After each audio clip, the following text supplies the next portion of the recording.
Good day, Lagos, Nigeria. And how are you doing today?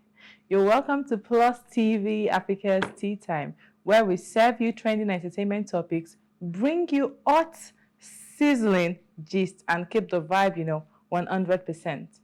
My name is Deborah Akinpelumi, and you can call me Debs for short. I never do this alone.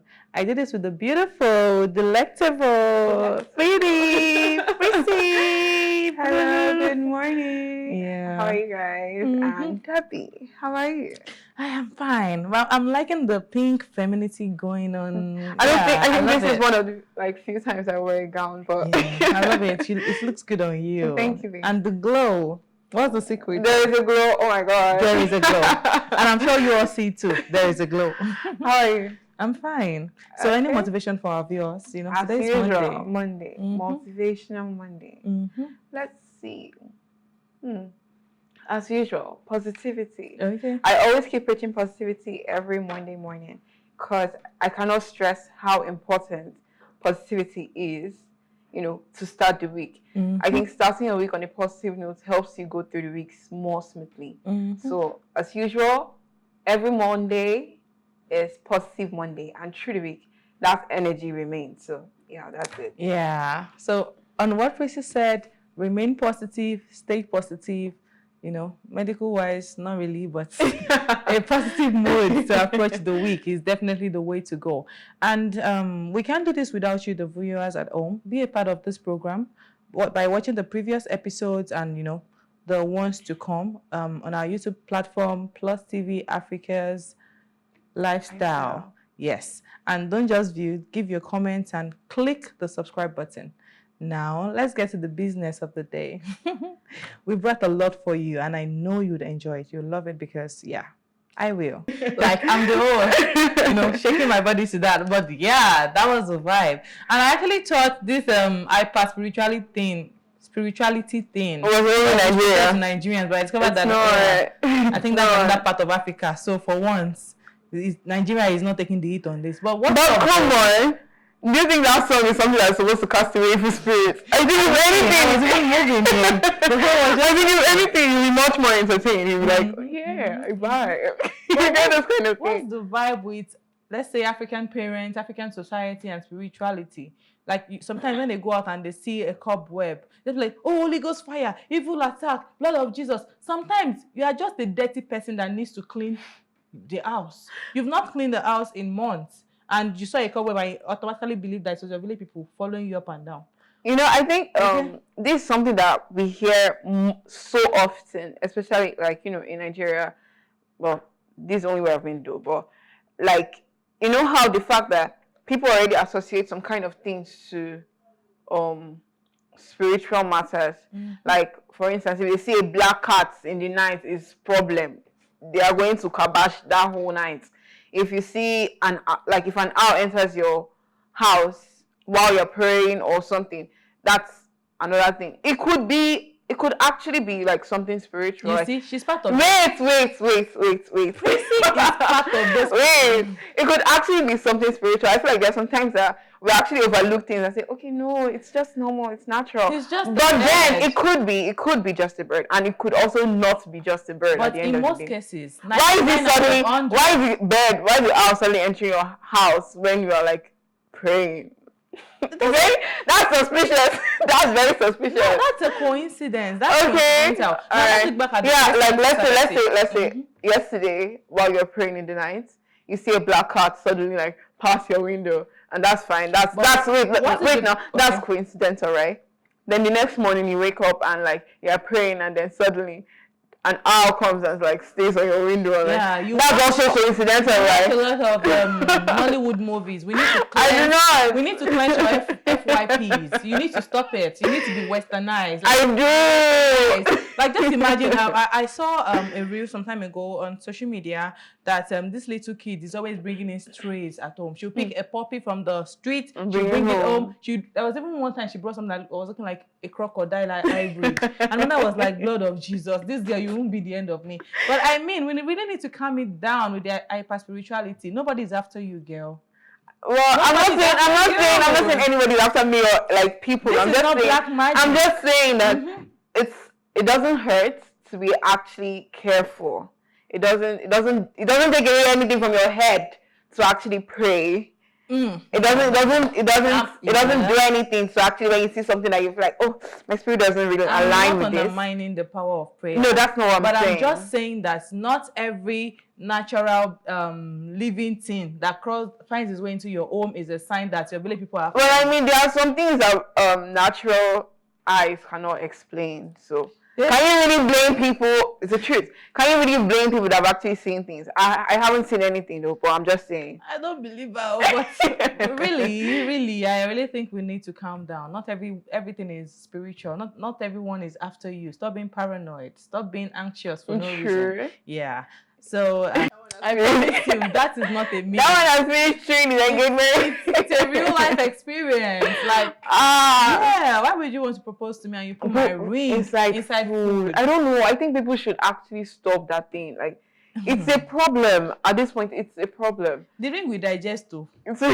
My intestines are in love with you. They are married to you because the ring will digest. Like, why would you do that? Be creative. I really don't like that. You know, sometimes we see things on social media of the Western society and we try to imitate them. But sometimes this imitation is even making mockery of the real thing. Because you see the Americans, when they want to do it, they put it inside a little cupcake, they make it look, but you see some Nigerians, they put it inside a hey. Oh my God. Are you trying to tell me to use my hands to, dissect the pasta to fish out the ring? It's going to digest, my love. That ring will digest. But don't worry, the bond is real. Don't worry. The bond is real. The ring is in me. Yeah, and I'm yours. Don't worry. It's very alarming, actually. Every time I see people put ring, like the engagement ring inside food, I find it disturbing. Is it even hygienic? Let's ask that question. Exactly. It's not. Because at the end of the day, what obviously is to enter the person's mouth, or rather part of it to be in the person's mouth. And the fact that they're even putting it in the food in the first place is a problem on its own. So I mean, this just made me remember some people. There are some people that grew up in very large households, like maybe with 8, 9 siblings, and their parents just and they're always rushing their food. And they always rush their food because if you're a slow eater, you would get very little to no share at the end of the day. So they rush their food. Just imagine someone that is used to rushing food. You now put a ring. In fact, the person might not even. I think there have been movies that have actually giving more information concerning this things, because I feel like this is actually happening in real life. Yeah. I don't know if they actually swallow the full ring down, but at least I know that it gets stuck in the truth. So it's not something that people should even consider doing anymore. It's already past. Risky. I think that's old. That's rough play. Don't let village people use that medium to get that person. Then they'll go back to suffering. Yeah, from proposal to prayers. I don't even know what to call that, but that's so funny. And I mean, this brings back memories for me. There was this time that I was working in retail and they were like, we had a no phones policy whenever you're at work. Whenever you're at work, you keep your phone in this little lockers and you get your phone during your break time or at the end of the day to promote productivity. But at the end of the day, you're using our phones, but even at work, we still use phones. We still use company phones. Yeah, we still use electronic devices. Then there was this friend of mine that just had the person called. Hello, I thought like a customer. I would like to speak with Deborah. I want Deborah to attend to me. And there was I, thinking my sales was going to go up for the day. She was like, hello. This one. Giving me the go. And I'm like, girl, stop that. But I totally get that. I totally get there are some friends that know no boundaries. No boundaries, girl. No boundaries. Like when it comes to work, when they want to tell you that premium gist, when they want to disturb you, that's when you start calling your company, right? Honestly, so it's true, it's relatable. It's exactly something that most people can relate to at least. I think I've heard of an instance too where a guy working in a radio station called on air. Like, hello, you're picking the hungry since morning, you know you're money for food. Like, yeah, they just had to cut that. Oh my God. Yeah, but that was embarrassing. Yeah.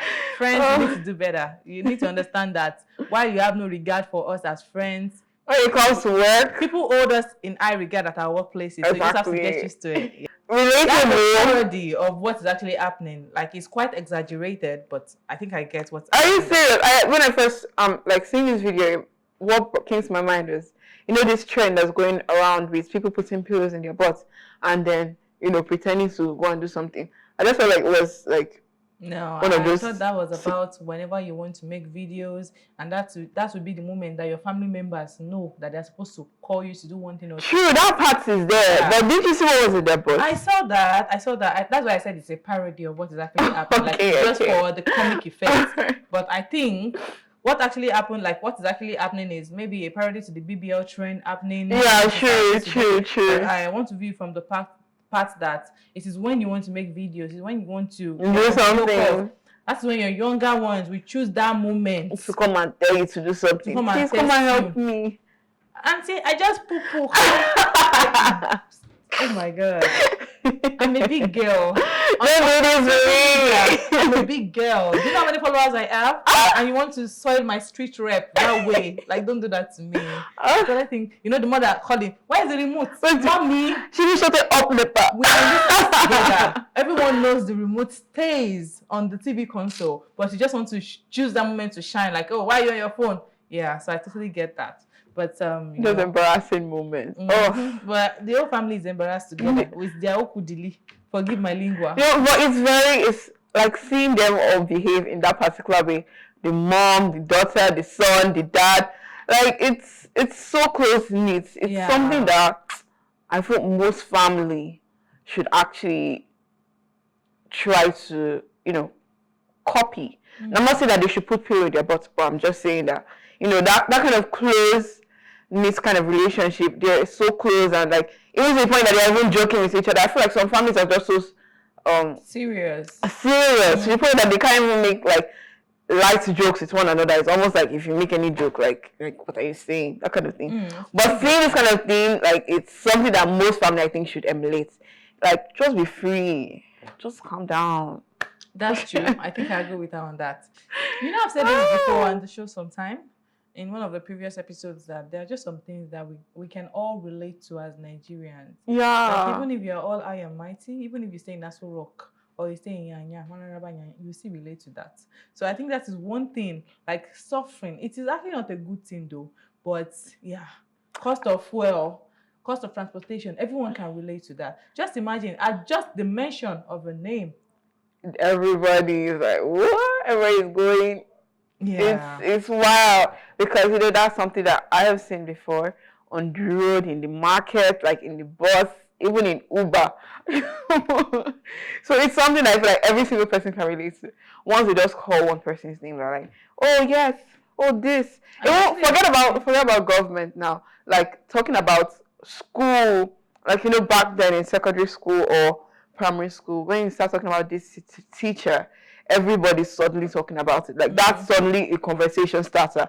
So it's something that everybody can actually relate to. Like no matter what, even if you're not here, even if you're not in Nigeria, even if you're not in this school, even if you're not in this church, there is something that is that serious conversation starter for every single person around you at that point in time to actually be able to relate to. So it's something that I can actually understand to a very, very large extent, because aside from being here, aside from working, even church, it happens to, once you just call one person's name, they're like, everybody's putting mouth, every single person around you is talking, because they can all understand what is happening at that point in time. So yeah, that's just it. Yeah, I agree with you on that. So without further ado, let's get right into the business of the day. And this one is about a very controversial celebrity, so to say, in Nigeria. He or she is quite well known and has been under the heat for a lot of reasons, but let's just dive right into it.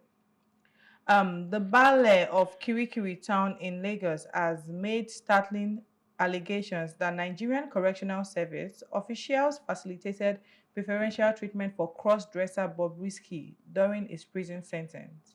Chief Babalola Shabi claims Bobrisky smuggled 8 ATMs into Kirikiri, transacted 35 million through POS operators to bribe officials, and was housed in a private apartment outside the prison walls, contradicting an earlier National Assembly panel report stating he remained within the facility. Shabi stated his intervention involving POS operators and the EFCC led to the discovery of this alleged corruption, resulting in the suspension of implicated officials and the demolition of the purported off-site accommodation. You know the funny thing? Okay. This particular story is something that we have been covering for, like, you know, for a very, very long time. From when VDM started to drag Bobrisky, to when they went to court, to when they went to the assembly, you know, the entire back and forth. So for this to come out now, after the entire drama and like letting it die down, and for it to suddenly come out again, it's almost like it was like, we didn't know proper investigation carried out the first time. Why is this coming out now? It's the energy it's giving is they want to start something up again. Because truly, if they had done proper investigation, this should have been discovered before. Or was this hidden? It's giving let sleeping dogs lie. But I mean, this cover-up cracks, this corruption that's existing in the correctional facility, I think it has been something that has been happening since time immemorial. I mean, because I've even seen this movie that actually depicted that even in the prison, there's like VIP. Yeah, and then there's regular. And I'm like, okay, so what's now the whole point of the prison? Taking away freedom. But even when they take away their freedom, they still have access to the external amenities that people that have the freedom are enjoying. And it's kind of begs the question then, what's the point? What's the purpose? Yeah, exactly. So I really think corruption in society is something to be looked into, and I would for this particular case, I don't think it should actually be taken very lightly, because with the way it was dragged before, you know, the entire back and forth, it was very unnecessary, especially if proper investigation was not carried out at the time. So for this to come out now, and for them to actually say 8 ATM cards, 35 million naira, like, that means they were very, very specific down to, they already knew how many different cards were used. Like, it's, I don't understand, I don't know if you get where I'm coming from, but it's saying that they've already done proper investigation, they knew all these things. So why is it coming out now? What happened? Was there no proper investigation then? How come it is being reviewed now? What led to the investigation? Remember, there was a time when VDM brought up this entire, oh, she did not stay in prison, oh, this one, oh, you know, the entire back and forth between Bobrisky and Very Dark Man at the time. And then somebody leaking a video, an audio of Bobrisky, like, coming out to expose his own self. So, what I would just like to say regarding this is that this transcends beyond Bobrisky. I think it's not just Bobrisky. I think it's just the scapegoat. Yeah, I think even for some of the political figures, even for some of the prominent members of the society, they claim, oh, they were sentenced to prison, but were they really sentenced to prison? I mean, prison that they can travel, they can access whatever they want to access. Even from the prison, they are controlling businesses, they are controlling syndicates. You know, syndicates, organizations outside prison. Is that really a prison sentence? I think this should be looked into, and these people need to be properly investigated, because how come is this like happening? They said EFCC did an investigation at the time. How come that they were not able to find out anything? So many other people did investigation. They even asked if people in the prison there, and they said no. Did they not check their bank statements? I feel like all these things they already knew before, so. That's true, and we must actually commend the chief that stated that these implicated officials have been suspended and the off-site accommodation has been purported. So I really think that's good. Yeah, exactly, that's taking responsibility. So we must commend them on that. And this next trending topic that we have here is about one of Nollywood faves, Nigerian faves. She's one of the favorites of mine. I love seeing her on the screen because she's quite good at what she does. So this is about Funke Akindele. So let's have the story. Popular Nigerian actress and producer Funke Akindele has stated that hard work and a willingness to do the dirty work are essential for achieving success in any career. Speaking on a particular podcast, Akindele emphasized dedication and focus as key to her achievements, including her consecutive years of box office success. She stressed the importance of staying grounded and original, while also acknowledging the role of spirituality. Additionally, she reviewed her approach to handling grief, emphasizing resilience in the face of personal challenges. Funke Akindele. I think we've seen it all. Like from the days of Jennifer, a Yoruba movie, to her being married the second time in the public eye, and to also her running for a political office as the vice governor of Lagos State, which she apparently lost. So her being a constant box office success. For our movies, everyone loves Jennifer, Tribe of Judah, amongst others. And she's out to tell us about the secrets to her success. And there's really no much secret than she highlighted the importance of hard work. And it's true, because most people here, they don't want to put in the work, and they keep asking, why are they... How come? Why are they not successful? Why are they living mediocre lifestyles? Why is it that their movies are not blowing all up? And she's telling you that me that you are seeing, I'm actually not playing. I'm doing work. And the dirty work in this aspect is staying grounded, being original, putting in the work. We can see these people, and I think this actually came out some time ago. Jemima Osunde even made a remark on it that most of these actresses are now dancers. Like you see them dancing to promote their movie. This is actually our own brand. That I think people, because I saw her do it first, that people have been imitating, they've been dancing, they've been making jingles in the advertisement, like going big on marketing. Exactly, because marketing is actually very important. It's like, oh, I'm an actress, not a dancer. For someone that like me that can't dance, is it that what do I no hope? In marketing. And then there's creativity. Like look at what's her name? Funke Akindele.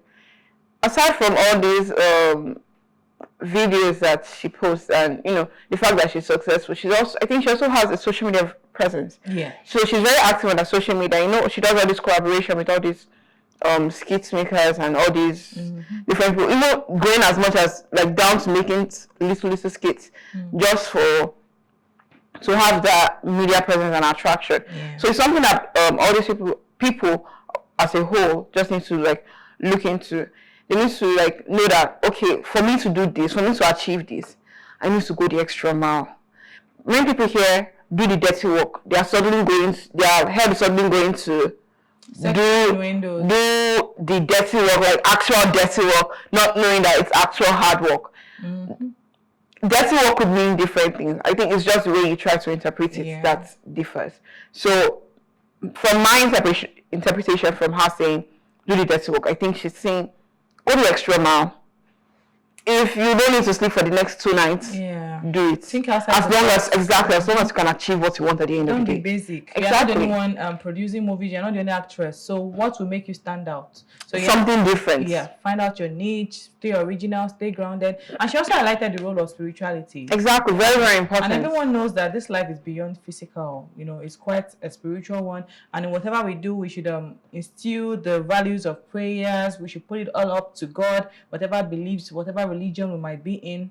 So whatever religious beliefs might be, we should stay true to our roots, pray to God, put it all to the spiritual master's hands to handle it for us. So what she's just trying to say here is that everyone out there hustling, grinding to make money, to be famous, you must be willing to put in the work. She even dropped a 10 slides reel on a 10-slide post on her Instagram showing her journey from when she was a child.